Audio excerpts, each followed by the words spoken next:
The headlines: Villagers flee as bandits terrorize 10 communities in Kaduna. 3 injured as rainstorm destroys over 200 houses in Plateau State. Nigeria's organized labor gives the Regulatory Commission deadline to reverse hike in electricity tariff. 5 dead, 49 missing after building collapses in South Africa. Hello there, good evening and welcome to the news update on Trust TV. I'm Abdul.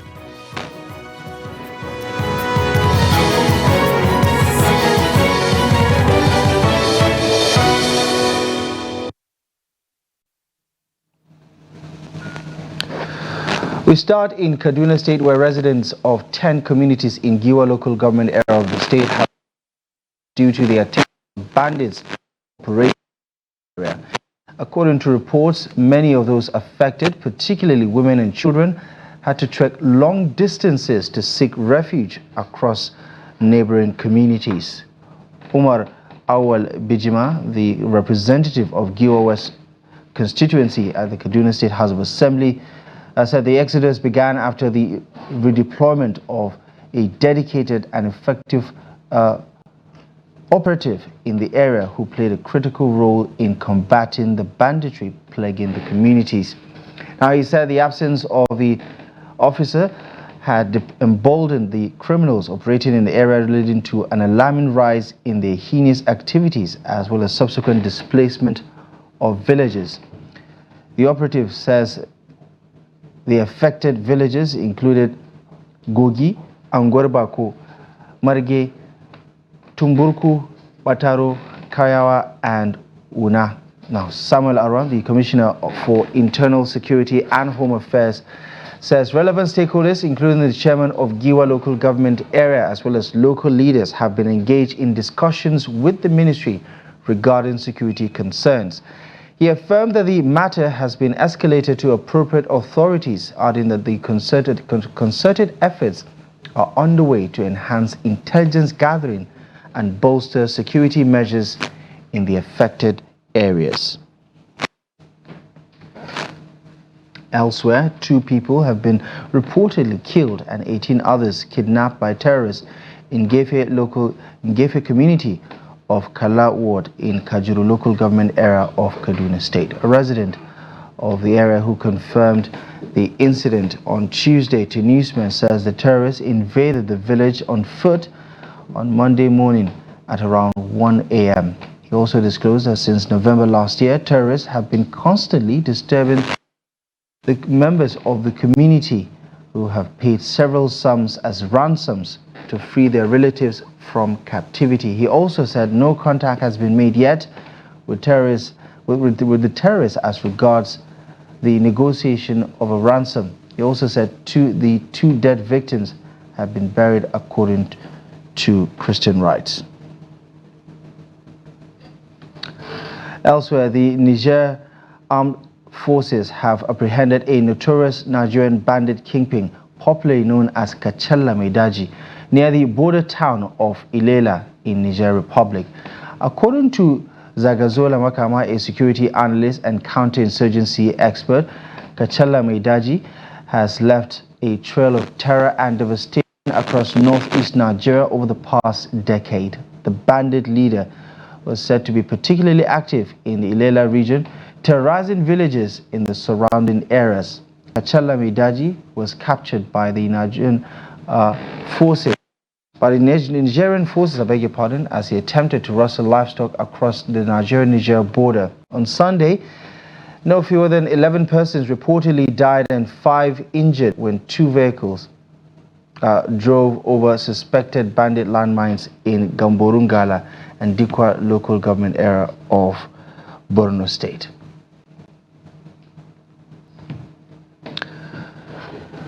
To Plateau State now, where a destructive rainstorm swept through Miango district of Basa local government area of Plateau State, leaving a trail of devastation in its wake.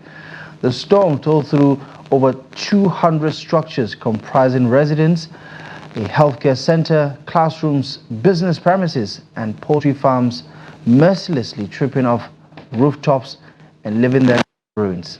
Fortunately, amidst the chaos, there were no reported fatalities. However, the storm inflicted injuries upon 3 individuals who are currently undergoing medical treatment. Additionally, countless others have been displaced from their homes, grappling with the harsh reality of destitution. In response to the calamity, the Miango Youth Development Association, a socio-cultural group in the district, has extended support to the affected populace. Many have sought refuge in the generosity of their neighbors, finding solace amidst the turmoil. Nuhu Nga, the spokesperson of the Miango Youth Development Association, issued a plea for urgent assistance from both the National Emergency Management Agency and the state government. He emphasized the dire need for aid, particularly for those who have suffered significant losses in this disaster.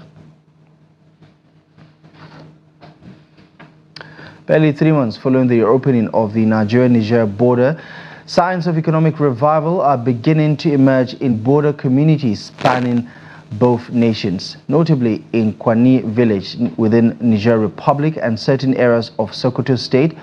Cross-border trade is experiencing a resurgence, marking a positive turn in regional commerce.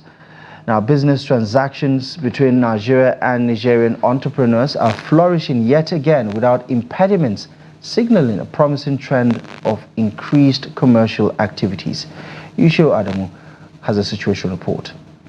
On March 13, 2024, the federal government announced the reopening of Nigerian land borders with the Niger Republic, 18 days after the Economic Community of West African States, ECOWAS, lifted its sanctions on Niger Republic, Mali, and Burkina Faso.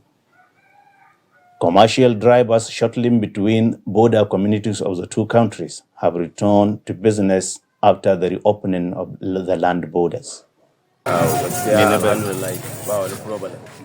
We are happy now our business is going without any problem since the reopening of the land borders.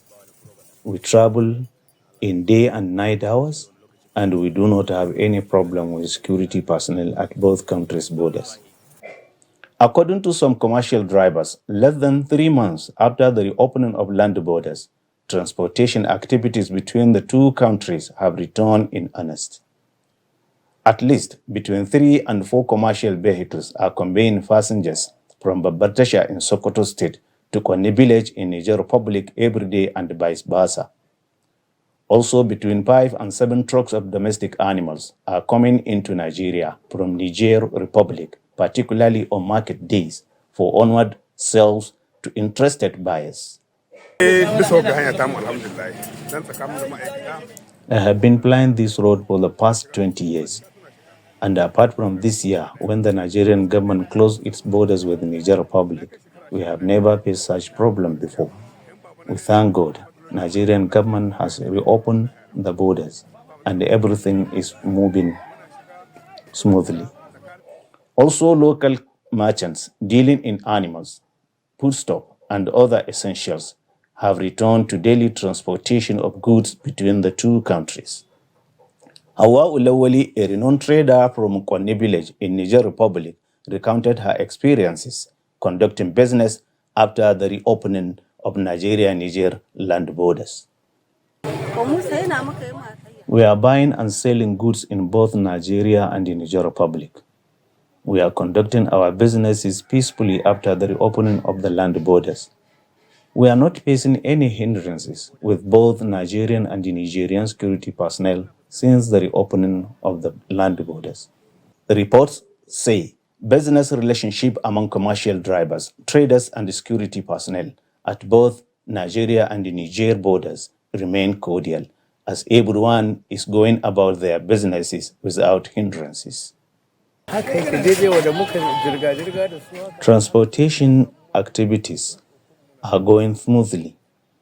We carry passengers from Sokoto, and the people of Niger Republic also send passengers from Kwani. At least 3 vehicles used to leave this motor park to Niger Republic daily. We do not have any problem with security personnel in Nigeria and Niger. They never reject our vehicles from entering into Niger, and the Nigerian security also never reject vehicles coming from Niger Republic. The hope of many Nigerians and Nigerians, especially those in border communities, is for the governments of the two countries to maintain peaceful coexistence for the overall development of their citizens. Yusho Adamu, Trust TV News, Sokoto. The Nigeria Labour Congress and its Trade Union Congress counterpart, the TUC, have given the Nigeria Electricity Regulatory Commission till May 12 to withdraw the recent hike in the electricity tariff or face unprecedented industrial action. The ultimatum was issued in a joint letter to the Chairman and Chief Executive Officer dated May 3, 2024 and copied to the Secretary to the Government of the Federation as well as the Minister of Labour and Power and the electricity distribution companies, among many other stakeholders. Now, the letter was signed by the President of the NLC, Joe Ajero, and the President of the TUC, Festus Osifo.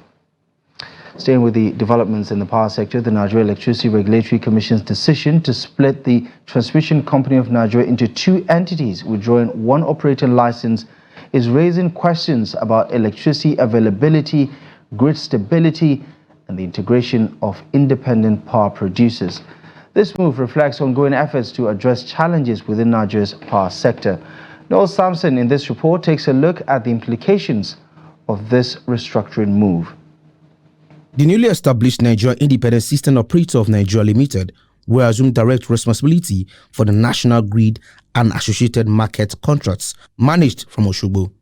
According to AADC Board Director, Engineer Dr. Abubakar Atiku Tambwa, said this strategic shift is a positive step forward and is expected to have an immediate impact. This particular move will have significant impact on the delivery of power, particularly on the reliability and stability of the grid. We have all witnessed over the past years how the grid has been collapsing, possibly due to lack of adequate and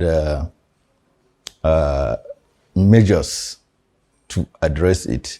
So I believe with this split, the independent system operator will be fully charged and be enhanced to carry out such function of maintaining the stability of the grid. According to other stakeholders, the Nigeria Independent System Operator of Nigeria Limited should be afforded a 1-year grace period before assessing their ability to resolve the frequent grid collapses and other related issues. When it comes to electricity consumers and affecting their supply, first off, the Nigerian power supply system is weak right now. And why is it weak? It's because there is inadequate revenue and there is infrastructural deficit. So now that the NISO is separate from the Transmission Company of Nigeria, let us wait at least a year and see what the impact is. I wouldn't want us to just jump the gun and say, oh, this is what the reality is going to look like, because now we have the Electricity Act, which has given power to states to generate, transmit, and distribute power. The Nigerian government's initiative to onboard the Transmission Company of Nigeria, TCN, into two distinct entities is sparking optimism for a more effective and dependable national grid. This move holds promise of improved access to electricity for the populace. Noel Sampson, Trust TV News, Abuja. Now, the House of Representatives on Tuesday issued a 14-day ultimatum to the nation's cement manufacturers to appear before it or face legislative sanctions. The chairman, House Committee on Solid Minerals, Gaza Jonathan, and the co-chairman of the Committees on Commerce, Industry and Special Duties issued the ultimatum at a joint investigative hearing on the arbitrary increase in the price of cement in the country. The committee also summoned to appear before it on May 21st the Minister of Solid Minerals, Dele Alaki, over the matter. Jonathan, who expressed displeasure over the non-appearance of critical stakeholders, says there's no court injunction restraining the committees from carrying out its constitutional mandate. Earlier, Speaker of the House of Representatives, Abbas Tajuddin, was represented by his deputy, Benjamin Kalu, decried the housing deficit in the country while reaffirming that the House is actively working to establish appropriate legislation that promotes and encourages industrialization as well as supports small and medium enterprises. In January, one of the companies had actually said they were going to sell cement for 3,500 naira a bag. One of the companies. Why this arbitrary increase from 4,500 to as much as 13 to 15,000, and right now is stabilizing at about 10,000 to 12,000? It is still too high. And who are those at the short end of the stick? Who are those suffering? It is you and I. So please, we are taking this time so that we can actually emphasize and underpin the importance of this investigation to the people of Nigeria. As you all know, it is self-evident that we have a huge housing deficit presently in Nigeria. According to a study by researchers of the African Development Bank, the Housing Market Dynamics in Africa book, there is a housing deficit of up to 16.9 million units.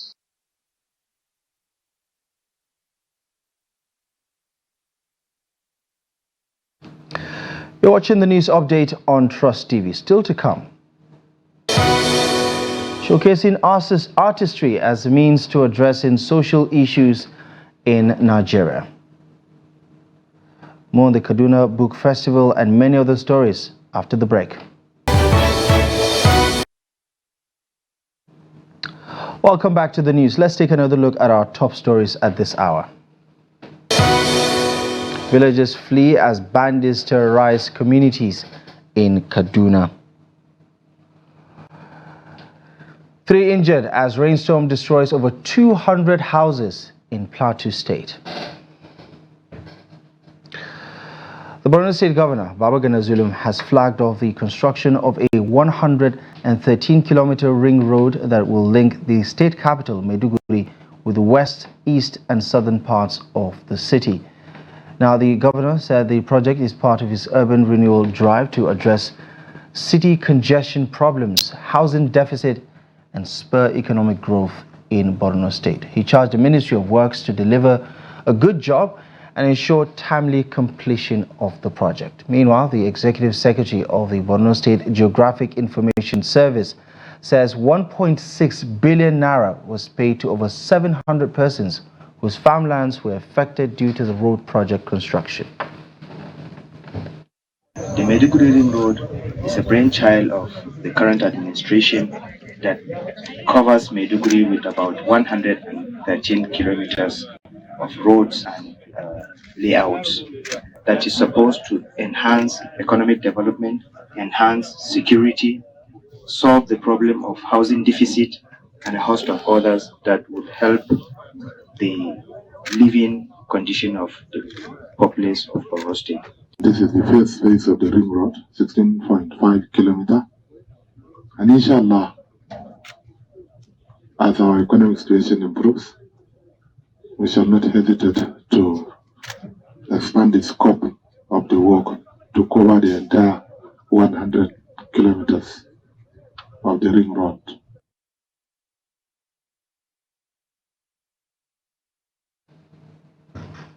Let's head over to Kaduna State now, where participants at the Kaduna Book and Arts Festival have emphasized the vital role of writers and artists in addressing Nigeria's challenges.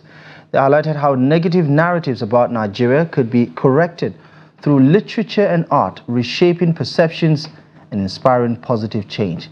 By harnessing their talents, writers and artists can challenge norms and provoke action, offering insights and solutions to societal issues. This collective effort underscores the potential for collaboration in driving progress and shaping a brighter future for Nigeria.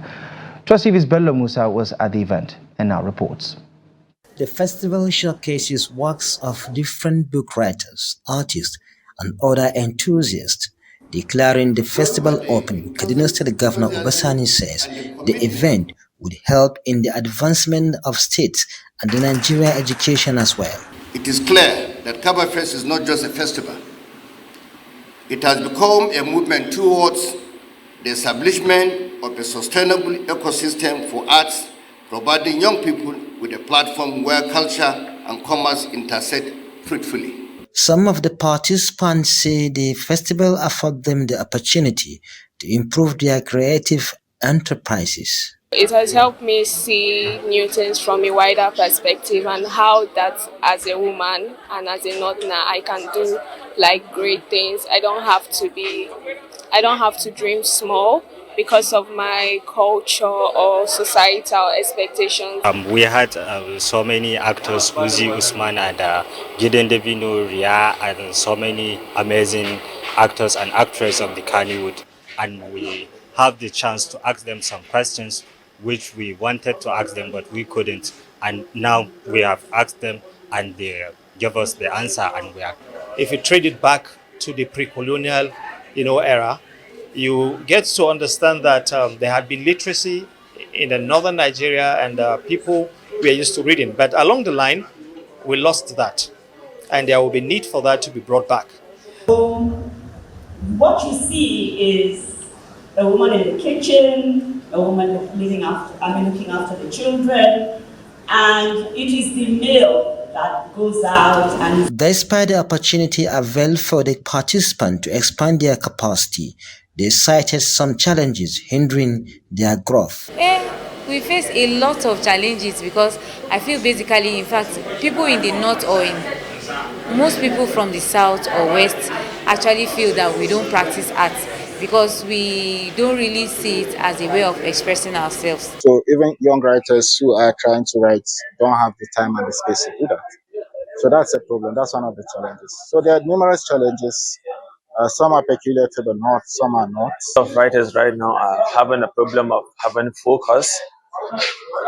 Being on social media, they are intimidated. They see a lot of works. They don't really focus on their craft. And then AI also is contributing to not them writing original stuff. The founder of the festival, Hadiza Erufai, and the curator of the festival, Lola Shoneyin, and other dignitaries said right from inception, the festival has been a platform where many talents explored their potentials. What we intended to do is to encourage young people so that they can explore their creativity, and it seems that we have succeeded because when the founder of Bookbug, Ms. Lola, was talking, she spoke about some of the artists that are originally from Kaduna that have now received some kind of international recognition.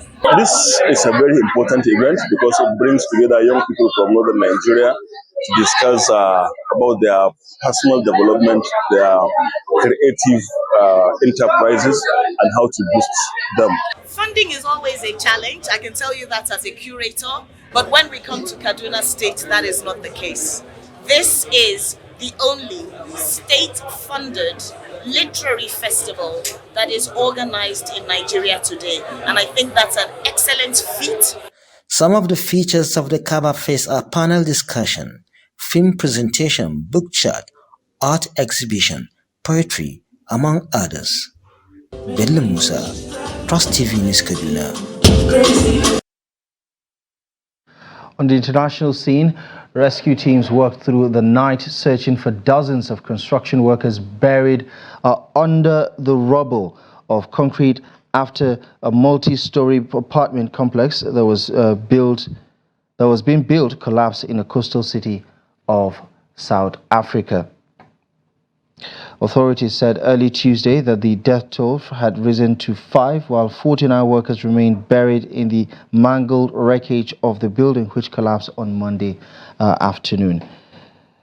Now, the collapse happened in the city of George, about 400 kilometers east of Cape Town on South Africa's south coast.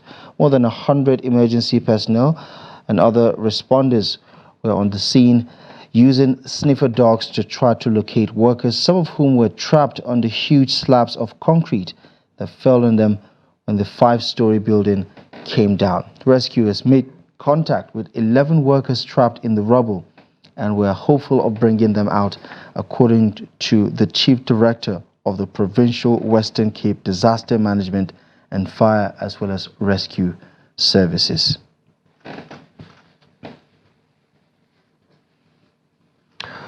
Let's talk sports now. The management of Kano Pillars Football Club on Tuesday announced the immediate suspension of its team's technical advisor, Abdul Maikaba. Now, this follows the formation of a committee that will investigate the performance of the coach and recommend further action. The Abdul Maikaba, rather, according to a report, was said to have made some recent unfriendly statements about the management during a meeting organized by the Kano Pillars supporters at the State Press Center in Kano. The suspension is coming days after the former Enugu Rangers gaffer stated that he had not had a proper working environment since taking over at the beginning of the current season. Well, that's the news roundup. You're up to date with the latest news stories at this hour. We'll be back with more a little later at 9. For now, follow us across our social media platforms to catch up with more news contents, and you can also check out our website trusttv.com for the latest news and documentaries. My name is Abdullahi Ahmed. Thank you for your time.